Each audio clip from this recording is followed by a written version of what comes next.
Assalamualaikum warahmatullahi taala wabarakatuh.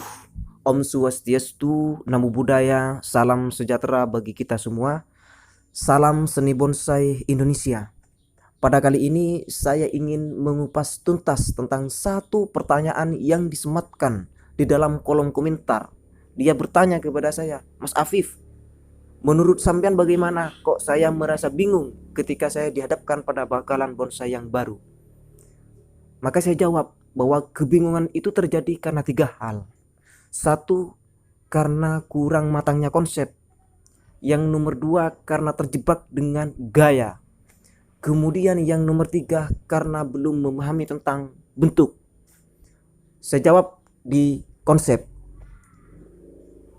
Tidak ada bedanya seorang seniman bonsai dengan seorang koki. Tidak ada bedanya dengan pemula pemain bonsai dengan orang yang mau belajar memasak. Seniman bonsai dengan koki. Kenapa koki itu kalau memasak sop dan lain-lain itu selalu enak? Karena koki itu memiliki konsep yang matang. Pengalamannya oke, disiplin ilmunya oke. Kemudian ketika dia memasak sop, dia tahu komposisinya apa saja, bahan-bahannya apa saja, dan dia tahu fungsinya apa saja bahan-bahan itu. Bahkan takarannya dia memahami. Dan dia, koki itu, memiliki barometer. Saya ulas tuntas, oke? Nah, komposisinya, bahan-bahannya dia tahu. Ada merica misalnya, ada garam, ada bawang merah, ada bawang putih. Terus kalau mau sop seperti ini, takarannya seperti apa? Kemudian setelah itu fungsinya garam ini seperti apa? Sehingga harus dikasih 1 sendok misalnya, sesuai dengan takaran.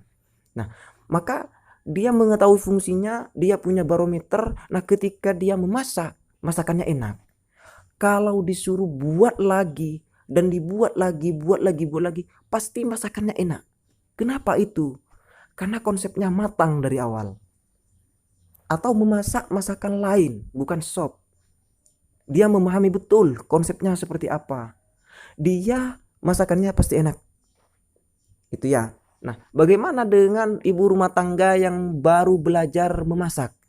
Ya dia hanya memiliki semangat untuk membuat sopnya enak. Tetapi masih belum tahu fungsinya merica apa, fungsinya garam apa, kemudian takarannya garam seperti apa, kemudian takarannya merica apa, bawang putihnya berapa, bawang merahnya berapa, takarannya berapa. Itu masih belum tahu. Belum punya barometer, tidak punya standarisasi. Sehingga ketika dia memasak, kalau misalnya masakannya itu enak misalnya, oke enak. Tetapi kalau disuruh buat lagi, dia kebingungan. Loh kok nggak enak? Apa yang menjadi masalah? Ya masalahnya tadi, karena tidak memiliki konsep. Masih belum tahu fungsi-fungsi di setiap komposisi yang dia sediakan. Masih belum mempunyai barometer yang dia gunakan. Masih belum punya standarisasi. Kayak gitu.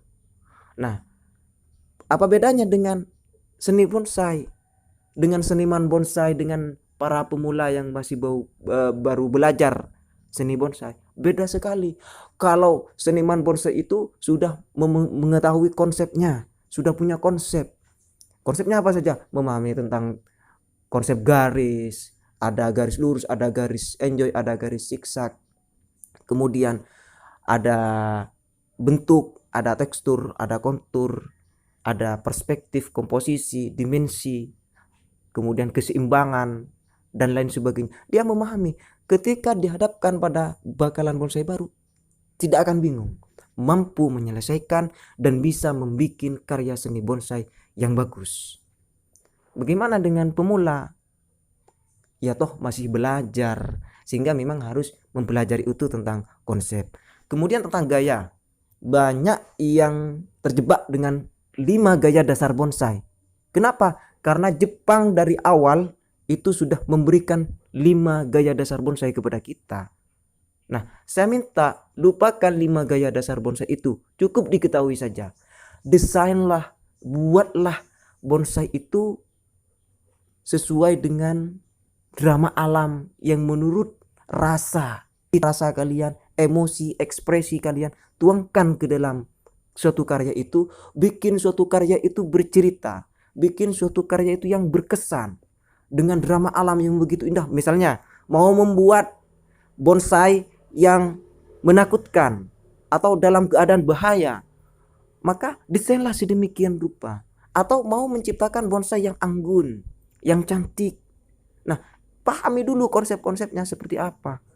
Jangan terjebak dengan 5 gaya itu akan memblokir kreativitas Anda ketika membuat bonsai. Ya itu saja karyanya gitu kan. Coba bikin suatu hal yang baru, berinovasi lah sesuai dengan disiplin-disiplin ilmu yang dipelajari, yang dikuasai.